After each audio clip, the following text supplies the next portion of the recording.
Pasangan diduga bukan muhrim digerebek di hotel. Penampakan wajah tua malah bikin salfok.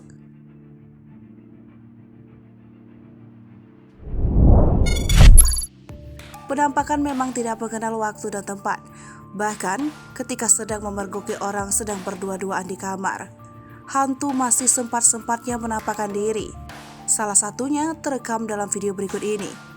Mulanya, beberapa orang memergoki pasangan yang diduga bukan muhrim di sebuah hotel kamar. Namun, bukan peristiwa penggerebekan yang menjadi sorotan, justru penampakan wajah tua di dekat pintu yang mencuri perhatian netizen. Hanya sekejap, wajah itu langsung hilang dan berganti dengan seorang wanita yang bisa menundukkan kepala agar tidak terekam kamera.